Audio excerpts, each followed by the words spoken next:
नमस्कार। ये आकाशवाणी शिमला है। अब आप राजकुमारी चंदेल से प्रादेशिक समाचार सुनिए। प्रधानमंत्री नरेंद्र मोदी कल 5 जून को विश्व पर्यावरण दिवस के अवसर पर नई दिल्ली के भगवान महावीर वन स्थली पार्क में विशेष वृक्षारोपण अभियान की शुरुआत करेंगे। प्रधानमंत्री एक पेड़ मां के नाम पहल के तहत बरगद का पौधा लगाएंगे। ये अरावली ग्रीन वॉल परियोजना का एक हिस्सा होगा, जिसका उद्देश्य 700 किलोमीटर की अरावली श्रृंखला का फिर से वनीकरण है। इस बीच भारतीय जनता पार्टी आगामी दिनों में विकसित भारत का अमृतकाल, सेवा सुशासन, गरीब कल्याण के 11 साल मनाने के साथ साथ कई कार्यक्रमों का आयोजन करेगी। प्रदेश भाजपा महामंत्री त्रिलोक कपूर ने बताया कि 5 जून को विश्व पर्यावरण दिवस, 21 जून को अंतर्राष्ट्रीय योग दिवस, 23 जून को श्यामा प्रसाद मुखर्जी बलिदान दिवस और 25 जून को आपातकाल के काले अध्याय के 50वें वर्ष जैसे कार्यक्रम आयोजित किए जाएंगे। आतंकवाद के खिलाफ भारत के दृढ़ रुख का संदेश लेकर विश्व के देशों में गए 7 बहुदलीय प्रतिनिधिमंडलों में से 4 प्रतिनिधिमंडल सफल यात्रा के बाद भारत लौट आए हैं।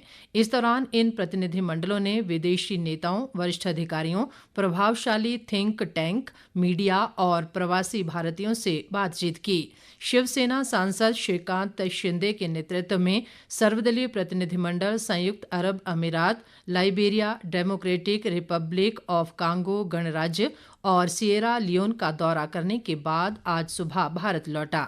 जनता दल सांसद संजय झा के नेतृत्व में एक प्रतिनिधिमंडल सिंगापुर, जापान, दक्षिण कोरिया, मलेशिया और इंडोनेशिया की यात्रा सफलतापूर्वक पूरी करके स्वदेश आ गया है। उन्होंने कहा कि सर्वदलीय प्रतिनिधिमंडल भेजने का संदेश ये था कि पूरा देश आतंकवाद के मुद्दे पर एकजुट है। ऑल पार्टी डेलीगेशन जाने से सरकार जो भेजी उसका एक बड़ा मैसेज सब जगह ये लोगों को ये जरूर आश्चर्य लगा कि पूरा देश इस इशू पर एक साथ टेररिज्म के खिलाफ और सारे पार्टी के लोग एक वॉइस में बात कर रहे हैं। भाजपा सांसद रविशंकर प्रसाद के नेतृत्व में संसदीय प्रतिनिधिमंडल वर्तमान में बेल्जियम के यूरोपीय संघ के मुख्यालय के दौरे पर है। यूरोपीय संघ स्तर पर तथा बेल्जियम के अधिकारियों के साथ बातचीत सीमा पार आतंकवाद व पहलगाम में हाल ही में हुए जघन्य आतंकवादी हमले सहित आतंकवाद पर केंद्रित है। इस बीच कांग्रेस सांसद डॉक्टर शशि थरूर के नेतृत्व में सर्वदलीय प्रतिनिधिमंडल वाशिंगटन डीसी में अमेरिकी कांग्रेस और प्रशासन के सदस्यों, थिंक टैंक, मीडिया व नीति निर्माताओं से मिलकर उन्हें ऑपरेशन सिंदूर व आतंकवाद के विरुद्ध भारत के कड़े रुख के बारे में जानकारी देगा। देश भर में एक बार फिर कोविड-19 के मामलों में बढ़ोतरी देखी जा रही है और इसका असर अब हिमाचल प्रदेश में भी दिखने लगा है। प्रदेश में कोरोना संक्रमण का नया मामला सामने आने के बाद स्वास्थ्य विभाग ने तत्काल सतर्कता बरतते हुए एडवाइजरी जारी कर दी है। इसके तहत प्रदेश के सभी सरकारी अस्पताल परिसरों में मास्क पहनना अनिवार्य कर दिया गया है। स्वास्थ्य विभाग के मुताबिक मरीजों के साथ अस्पताल आने वाले तीमारदारों को भी मास्क पहनना होगा। खासतौर पर बुजुर्गों, बच्चों और गंभीर बीमारियों से जूझ रहे लोगों को अतिरिक्त सावधानी बरतने और अनिवार्य रूप से मास्क पहनने की सलाह दी गई है। एडवाइजरी में सार्वजनिक स्थलों पर सोशल डिस्टेंसिंग का पालन करने की भी सख्त हिदायत दी गई है ताकि संक्रमण की श्रृंखला को तोड़ा जा सके। प्रदेश के सबसे बड़े अस्पताल इंदिरा गांधी मेडिकल कॉलेज शिमला में कोविड से निपटने के लिए विशेष प्रबंध किए गए हैं।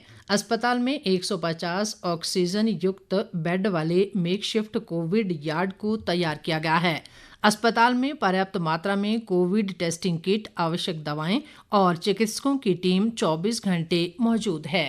हमने अपने हॉस्पिटल में एक तो इंस्ट्रक्शंस इशू करी हैं पूरे वार्ड्स में कंसर्न वार्ड सिस्टर्स को और कंसर्न मैट्रन्स को और कंसर्न नर्सिंग ऑफिसर्स को कि वार्ड्स के अंदर जो है वो क्राउडिंग ना होने दी जाए।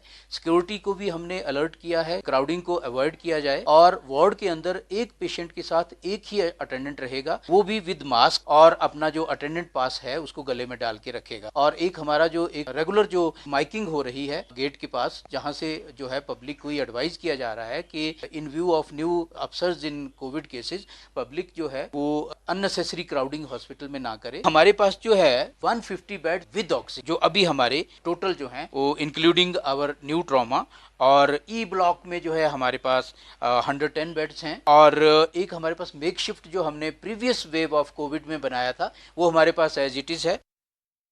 इसके साथ ही ये समाचार बुलेटिन समाप्त हुआ। नमस्कार।